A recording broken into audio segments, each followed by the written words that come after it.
Hello everybody, this is me Sairendri. I am back with another video. Your friendly counselor. Welcome back to Heart It Out with Sai. Today's topic is about anger issues, and I think this is a very important topic to talk about because every one of us gets angry. Trust me, including me, every one of us get angry, and anger is a very strong emotion, just like love.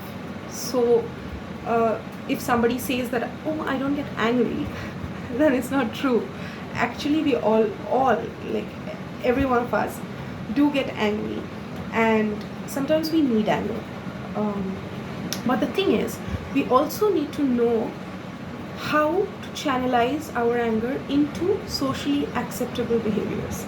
That's why we have this defense mechanism called sublimation, where we try to displace, or not just displace, we try to shift our anger or our sort of some emotional expressions or gratifications into socially acceptable behaviors or acts. Such like, you have seen a lot of artists, they try to do artistic work just to shift their negative expressions of emotions or gratifications into their artwork, because they don't want something which is not acceptable to the society.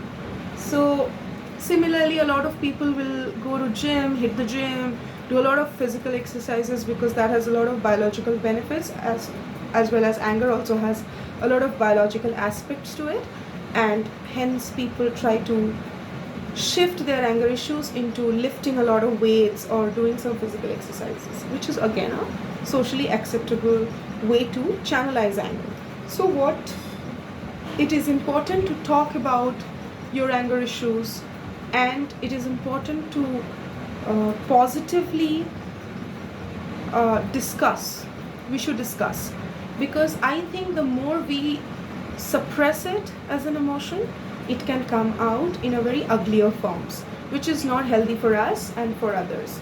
So what is important is, we need to first understand, when I talk about any psychological constructs or any psychological issues or a situation, be it trauma, be it any sort of emotional issues or any sort of crisis or a conflict in relationship, first thing is to accept, to acknowledge it, that we have a problem, this is a problem, and this is a deficit, and or something which is not okay. So we accept it, that it's okay to not be okay, and then we start working on it. We try to find out solutions, situations, solutions, people whom we can go and talk about it, professionals, take help, seeking help. So these are the things which are important. So when I talk about anger issues, first thing is we acknowledge it. We try to figure out that what is our triggers, what are the things which makes us angry, what are the things we get angry on, who are the people we get angry on, why do we get angry on. So these are the things we need to understand. Then we have to also understand the biological issues which can happen due to anger management problems. So if we get angry, our cortisol levels also increase. A lot of tension and stress is being created inside the body, and a lot of hormonal imbalancements happens. Sometimes our heart becomes very weak because of intense anger when we experience it, as well as our nervous system gets slowed down. A lot of neurological problems happens due to this, and immunity gets suppressed. So all these things are very important to know. People also might go through a stroke or something, because intense anger can also increase the blood pressure and all these things, and that can be detrimental. So what is important is to know about it and to talk about it. When I say that, all of us, including me, we all get angry, and it's healthier sometimes to understand, acknowledge, and channelize it. A lot of people tend to harm themselves and others in this process. So when we talk about it, when we accept it, and when we channelize it, these situations lessen. And this is very important for the community. Now I'm going to talk about the immediate circle around the person who is angry. So somebody who is angry around you, they are subjectively dealing an issue. They might not know at that hit of the moment that what they are saying, what they are doing, but the others around, the surrounding around them, they are objectively observing that person. They know that this person is going through an intense emotional dysregulation. So when this happens, the first thing as a community help, what you can do is you can make that person understand, give them a glass of water, and try to calm them down without being judgmental. And you should be always empathetic to that person and avoid their triggers.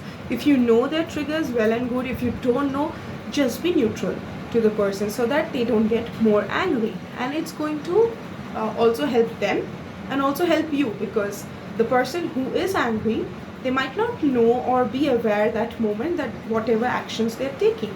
So it's important for the immediate circle around to calm them down. If the circle itself or the people around gets angry towards that person, this anger will also increase, which we don't want.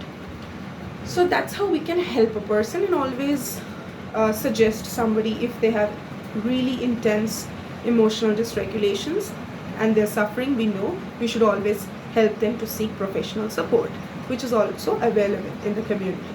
So this is something very important as a community, as a society we can do.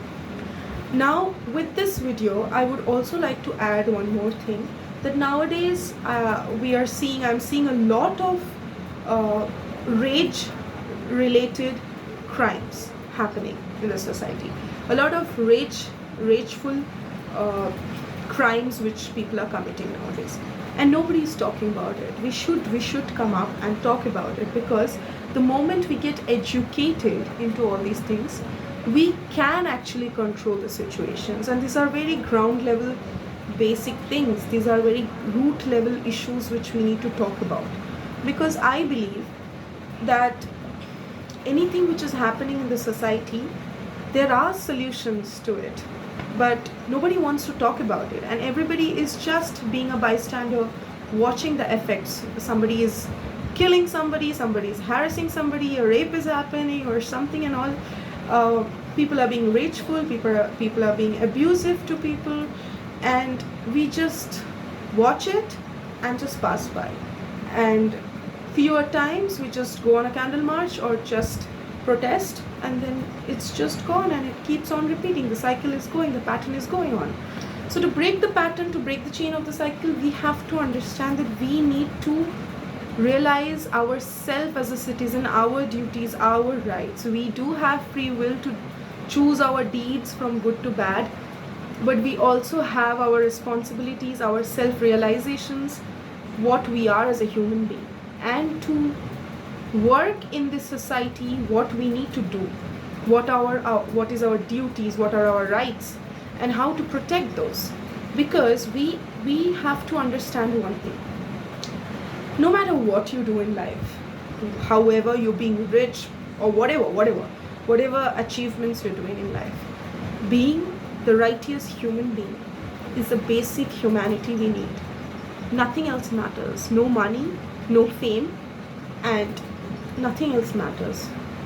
If we think that harming somebody or even harming self is the best way, and that is the righteous thing we can do, then it's not. And we have to also understand that changing a society in a large scale is very difficult, but that is going to take a lot of time.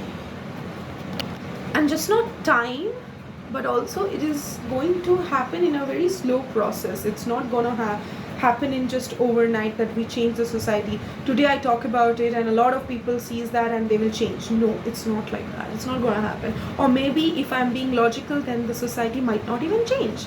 So what we need to do is, individually we all need to change. I need to change so that you change. Every one of us need to realize, what are we doing? We need to reflect back on ourselves. The moment we do that, our deeds change. I do something good, and a lot of other people gets benefit out of it. And this is how each one of us can become good people, so that the bad or the wrong ones can reduce, lessen, and we can have a control over things. Because the moment the society gets uncontrollable, these kind of crime rates increase.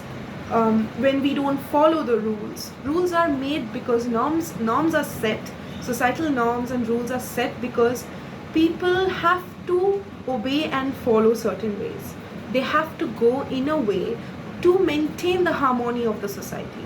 Otherwise, it would be too chaotic to live in a world, because we have a lot of different opinions, we have a lot of twisted minds, we have a lot of different personalities working together, and people comes from different walk of life. So we need to function in a way that it follows the normative, it follows certain rules. And one very important thing before ending this video would be, parents should teach, gender is not important, both boys and girls, parents should teach their children moral, ethical values. Learnings should be based on the school, on the home.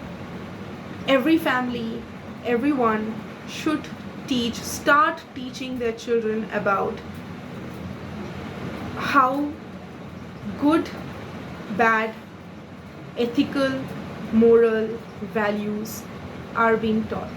It's very important. And children also learn by seeing.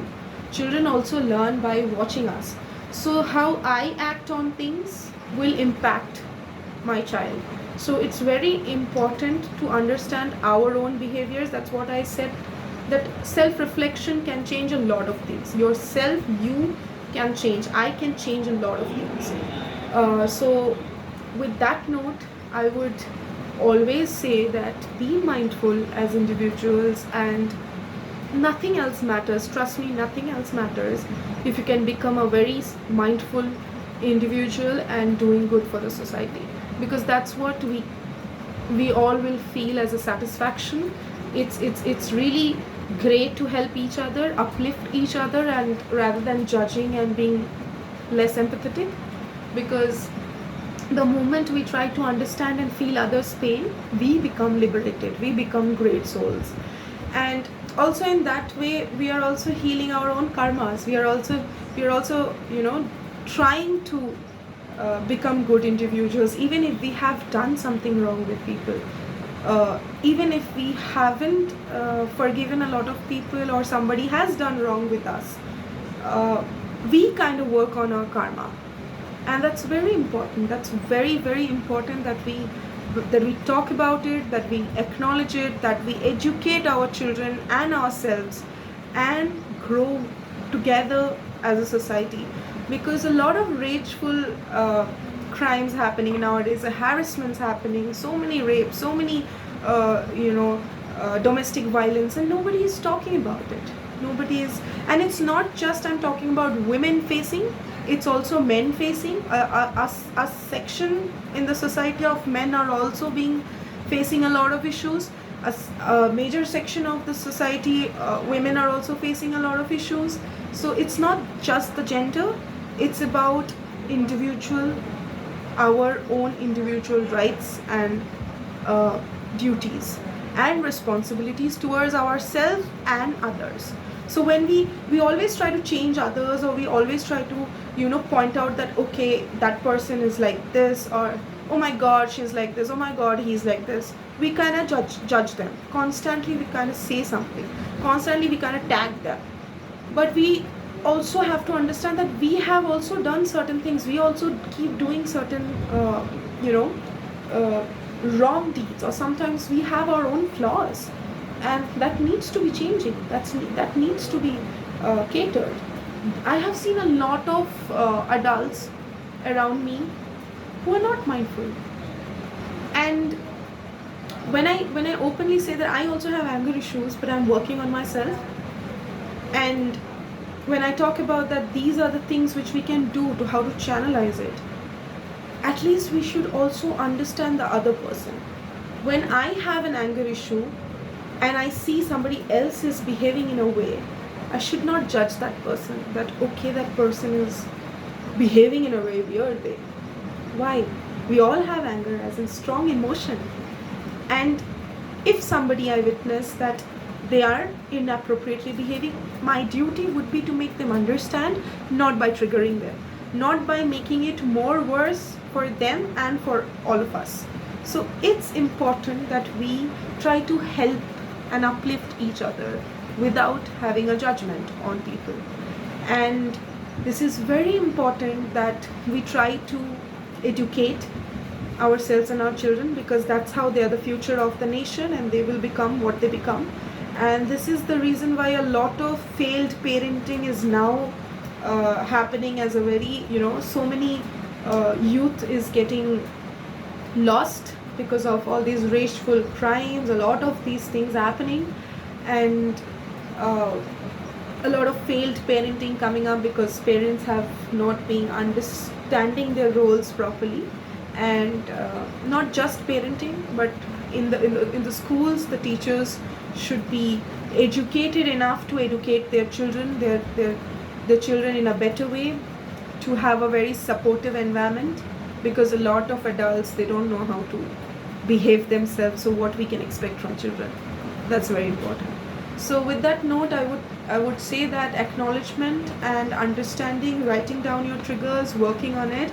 If you can't, take a professional help, and make sure if you witness somebody around you having rageful behaviors, they should be helped and they should be not triggered. And it's important that we change and have certain moral, ethical values in us, and we incorporate those moral, ethical values in our children as well. So this was the video for anger issues and anger management. And I believe that we all are mindful adults, and even if we have done certain deeds which was not in our hand, or sometimes I also say that a lot of people will be inevitably judging everybody, and there would be a lot of comments. A lot of people would be saying negatively, trolling people, bullying a lot of people. That's there. That's the ill side of the society. That's there. But when I'm also questioning these individuals who kind of judge others, who kind of make certain detrimental comments on them, or harass them, or say some certain things to people, I must tell you, nobody is perfect in this world, including me. We all have flaws. We are flawed beings, and we keep changing. We keep thriving for our best. Whoever is thriving for their best and becoming their best version, I believe they are the humanitarian people who works for the humanity. Others are not, because I also believe that humans are the worst animals. But that's how it is. And I believe that every one of us has a past, has different stories in life, subjective pain. We never know what one comes from, how they go through, what are their work challenges, what are their life challenges. We don't know what type of trauma they had. We don't know what kind of upbringing they had, how they have suffered in life. So we have no idea about each one of us. So that's what is very important, to communicate and have an idea of each one of us, to understand each one of us and understand each other's pain and suffering, so that we can have a mutual respect towards each of us. The moment we understand people, we know their pain, these judgments fade away. These egoistic thoughts, these rageful things that we comment, we bully others, or we look down upon somebody, these sort of things, we come above it, because we become more wide-minded, open-minded, and view the world in a very better way. We don't hold up the stereotypes, we don't hold up the judgments, we don't hold discriminations with us, because we transcend from all these things. And that is what is important. That should be the goal. That should be the human goal, to achieve these sort of behaviors where we accept, we focus and cater on acceptance, we include everybody, inclusivity, we also respect each other, and that's the primary goal one should have. Money, fame, and luxury, that's something else, which I don't want to talk about it, but that's not the goal. The goal is to become great humans. And if I can change, you can change. So if we can change, the society will change. Otherwise, very logically saying, the society will never change if the pattern keeps on repeating. So that's all for now, and I hope you guys could learn something out of it. I would pray for all of you that you be happy, healthy, prosperous, and safe and secure. This is me, Siren 3, your friendly counselor, Hatchet Out with Siren. Thank you. Bye bye. Namaste.